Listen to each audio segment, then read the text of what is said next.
तो चलिए शुरुआत करते हैं आज की इंग्लिश की। आज हमने क्या सीखना है। आप लोगों ने भारत में बहुत बार लोगों को जब भी इंग्लिश बोलते हैं तो बहुत बार आईएनजी का प्रयोग करते हुए देखा होगा हर शब्द के पीछे। जैसे कि आई एम नाहिंग, आई एम डांसिंग, तो हर शब्द के पीछे आईएनजी लगा देते हैं। I am coming, I am eyeing. आज हमें आईएनजी का ही सही इस्तेमाल सीखना है, सही यूज़ सीखना है कि आईएनजी कहाँ पर आता है, कैसे आता है और कैसे इसका प्रयोग किया जाता है। ठीक है, तो चलिए आज सीखते हैं आईएनजी कैसे लगता है। तो सबसे पहले आज जो आईएनजी हम सीखेंगे वो सीखेंगे प्रेजेंट टेंस के अंदर। जी हाँ, जिसे हम जो टेंसेस होते हैं उसे हम प्रेजेंट कॉन्टिन्यूस टेंस के नाम से भी जानते हैं। यानी कि जब भी बात आती है कि हमें आईएनजी का प्रयोग करना है तो ऐसे शब्दों में हम कैसे करते हैं। सबसे पहले इसकी पहचान देखेंगे, ऐसे सेंटेंस को हम पहचानें कैसे। ऐसे सेंटेंस कैसे होते हैं जब भी कोई भी काम, ये कोई भी सेंटेंस ये दर्शाते हैं कि कोई भी काम अभी हो रहा है, यानी कि अभी चल रहा है। जैसे अभी हम पढ़ रहे हैं, वह खाना खा रहा है, वह स्कूल जा रही है। तो ये जितने भी सेंटेंस है ये क्या दर्शा रहे हैं आपको कि काम अभी चल रहा है, ना ही बीत गया है और ना ही होने वाला है। ये काम अभी चल रहा है। तो जितने भी काम चल रहे हैं तो उसकी आईडी क्या बन जाती है, उसकी आईडी बन जाती है रहा, रहे और रही।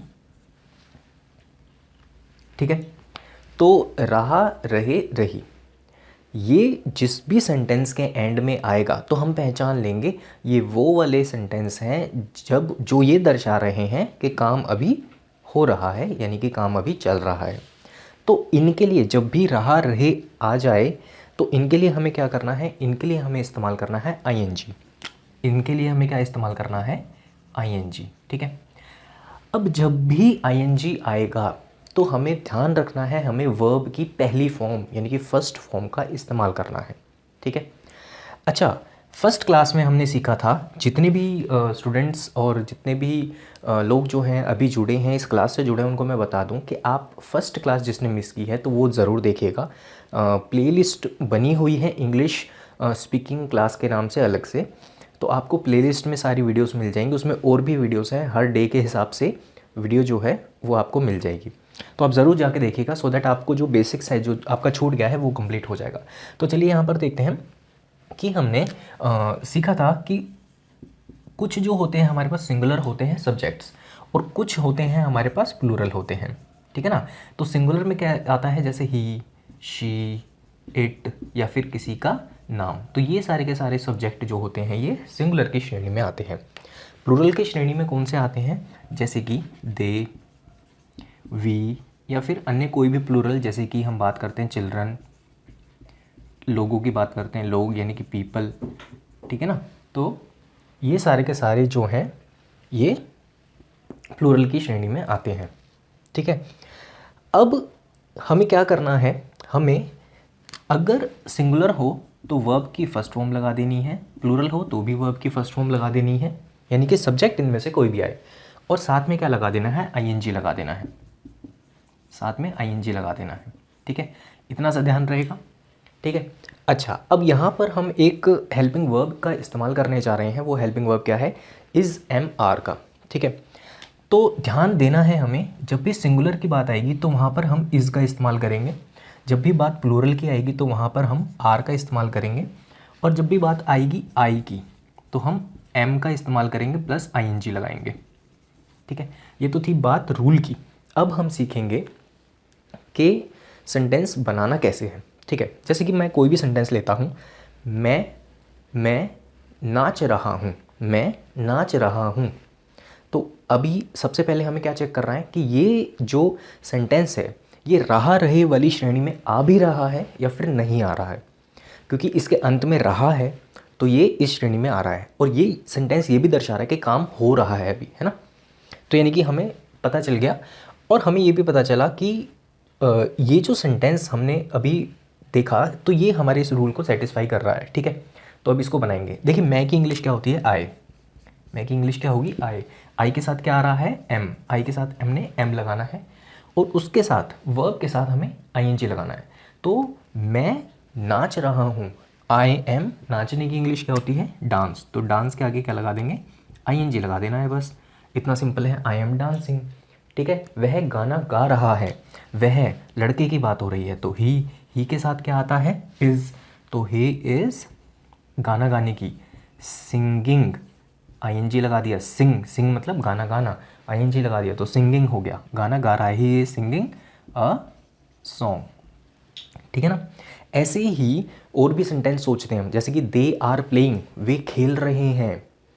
हम खाना खा रहे हैं, वी आर ईटिंग फूड, ठीक है ना। तो ऐसे जितने भी सेंटेंस है सबके एंड में आपने देखा वर्ब के साथ, यानी कि क्रिया के साथ जो काम हो रहे हैं उसके साथ ING लगाएंगे, ठीक है। अब आपको भी क्या करना है, अपने दिमाग में आपको ज़्यादा से ज़्यादा सेंटेंस जो हैं वो सोचने हैं। इन जितनी भी ये हमारे सब्जेक्ट हैं सभी सब्जेक्ट्स के साथ आपको सेंटेंस बना के देखने हैं, जैसे कि इट के साथ, शी के साथ, ही के साथ, ठीक है ना।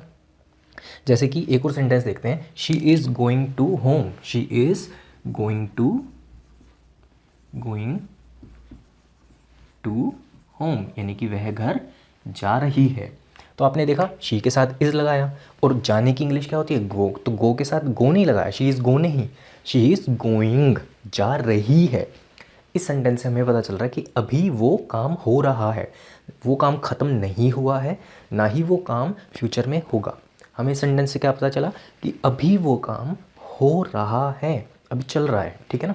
जैसे कि बच्चे पढ़ रहे हैं, बच्चे पढ़ रहे हैं, विद्यार्थी पढ़ रहे हैं, तो स्टूडेंट्स, अच्छा स्टूडेंट्स हैं, प्लूरल हो गया यहाँ पर, तो प्लूरल के साथ क्या आता है? आर। तो students are studying,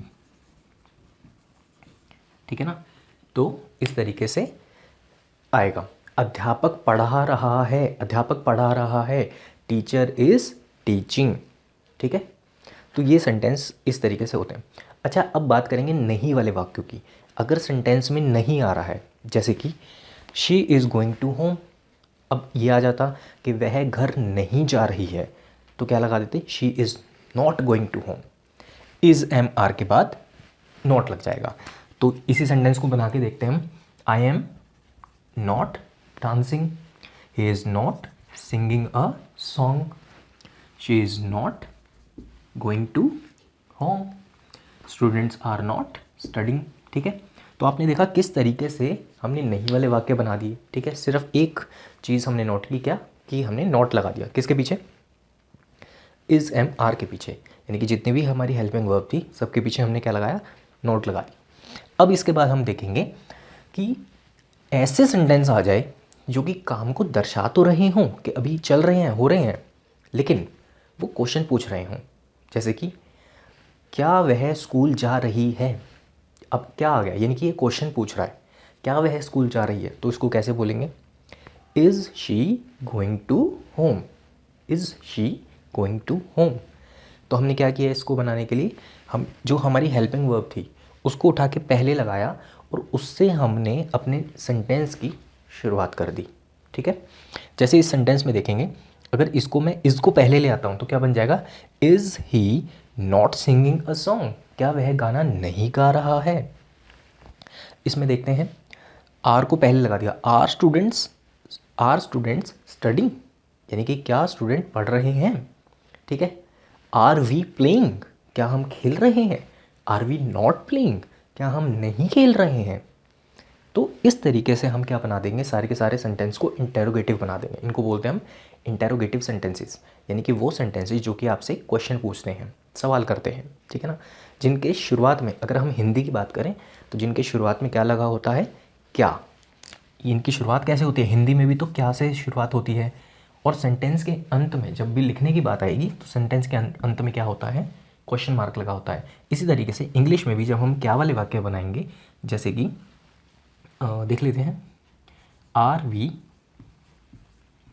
playing, are we playing, तो ये पूछ रहा है आर वी प्लेइंग, और एंड में हमें क्वेश्चन मार्क लगाना ज़रूरी है, ठीक है।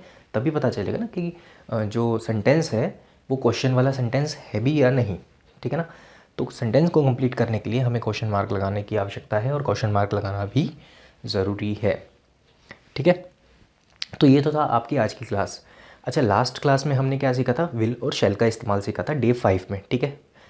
तो विल और शेल आपको रिवाइज़ करना है। कैसे रिवाइज़ करना है? मैंने होमवर्क दिया था आपको सेंटेंस बनाने के लिए, तो आई होप आपने बहुत सारे सेंटेंस बनाए होंगे। तो कम से कम आपको 5 सेंटेंस कमेंट बॉक्स में मुझे कमेंट कर कर बताने हैं। मैं चेक करूँगा कि आपने सेंटेंस ठीक बनाए भी हैं या फिर गलत हैं, ठीक है। तो ये आपको आपका होमवर्क है, करना है। और आज के लिए होमवर्क क्या है? आपको इसके ढेर सारे, जितने ज़्यादा हो सके उतने ज़्यादा सेंटेंस आपको बनाने हैं, सो दैट आपके दिमाग में ये बहुत अच्छे तरीके से छप जाए। और जब भी आप ऐसे आईएनजी, अच्छा नॉर्मल ज़िंदगी में भी हमें क्या करना है, नॉर्मल लाइफ में हमें क्या करना है कि जब भी हम कोई भी काम कर रहे हैं, किसी से बातचीत कर रहे हैं, तो भले ही हम इंग्लिश को ना बोलें, क्योंकि कभी कभार बहुत ऑड लगता है, कभी कभार ऐसे व्यक्ति के सामने हम इंग्लिश बोल देते हैं कि हमें उस व्यक्ति को बहुत ऑड लगता है, या कभी ऐसी स्थिति आ जाती है। तो ज़रूरी नहीं है हमें बोलना ही है, हमें बस अपने दिमाग में सोचना है इंग्लिश में। जितना ज़्यादा हम इंग्लिश में सोचेंगे, जितना ज़्यादा हम विचारेंगे, ठीक है, सेंटेंस को, उतनी ज़्यादा ही हमारी इंग्लिश जो है वो बेहतर से बेहतर होती चली जाएगी, ठीक है। तो क्या करना है, जब भी हमें कोई भी सेंटेंस ऐसा बोलना है कि मैं खाना खा रहा हूँ, तो हमें क्या करना है, उसको इंग्लिश में बोलना है। जैसे कि I am eating food, I am having meal. तो इस तरीके से जब हम इंग्लिश में सोचना शुरू कर देंगे, ज़्यादा से ज़्यादा हम अपने दिमाग में, बजाय कि पेन और पेपर लेकर प्रैक्टिस करें, वो करेंगे, वो भी बहुत अच्छी बात है। जितना ज़्यादा करेंगे उतना कम ही है। बट ये जो है, ये एक ऐसा लर्निंग का प्रोसेस है जो कि आपके दिमाग में ज़्यादा बैठना बहुत ज़रूरी है। एक बार दिमाग में बैठ गया तो फिर आप हैबिचुअल हो जाएंगे, यानी कि आपकी हैबिट बन जाएगी, और आप इजीली फिर इंग्लिश को बिना सोचे फिर जो आप बोलना चाहते हैं, जिस प्रकार से आप हिंदी में बात करते हैं उसी प्रकार से आप इंग्लिश में भी बात करेंगे। तो आई होप आप आज की क्लास आपको समझ में आई होगी। कोई भी जो डाउट्स हैं आपके, तो आप कमेंट बॉक्स में करके ज़रूर मुझे बताइएगा कि ये डाउट्स हैं, तो मैं पूरी कोशिश करूँगा कि उसको सॉल्व करूँ। तो चलिए अब मिलते हैं नेक्स्ट क्लास में किसी नए टॉपिक के साथ। तब तक के लिए खुश रहिए और पढ़ते रहिए। फ्रेंड्स, हमारी वीडियो बनाने का एक खास मकसद है। हम उन बच्चों तक पहुंचना चाहते हैं जो ऐसी जगह पे रहते हैं जहां पर कोचिंग सेंटर, ट्यूशन सेंटर या फिर कॉलेजेस नहीं है, जिनके पेरेंट्स हैवी फीस अफोर्ड नहीं कर सकते, उन्हें कोचिंग सेंटर्स में नहीं भेज सकते। फ्रेंड्स, आप भी हमारी इस मुहिम में सहायता कर सकते हैं इन वीडियोस को शेयर करके। फ्रेंड्स, याद रहे, आपका एक शेयर किसी बच्चे की जिंदगी बदल सकता है। तो इन वीडियोस को व्हाट्सएप और फेसबुक के जरिए ज्यादा से ज्यादा शेयर कीजिए। फ्रेंड्स, अगर आपने अब तक हमारे चैनल को सब्सक्राइब नहीं किया है, या अगर आप नए हैं तो हमारे चैनल को जरूर सब्सक्राइब कर लीजिए, ताकि आने वाली सारी जरूरी वीडियोस आप तक ऐसे ही पहुंचती रहे। फ्रेंड्स, अगर आप किसी खास तरीके की इंफॉर्मेशन हमसे चाहते हैं, या अगर आप कोई सजेशन हमें देना चाहते हैं, या अगर आप चाहते हैं कि किसी खास टॉपिक पर हम वीडियोस बनाएं, तो आप हमें नीचे कमेंट बॉक्स में कमेंट कर कर बता सकते हैं। फ्रेंड्स, अगर आप किसी टॉपिक से रिलेटेड नोट्स चाहते हैं, प्रीवियस पेपर चाहते हैं, 10 ईयर चाहते हैं, या फिर अगर आपको इंपॉर्टेंट क्वेश्चंस चाहिए, तो आप हमारे फेसबुक पेज पर जाकर या फिर हमारी वेबसाइट पर जाकर सारी इंफॉर्मेशन ले सकते हैं और वहां से डाउनलोड कर सकते हैं।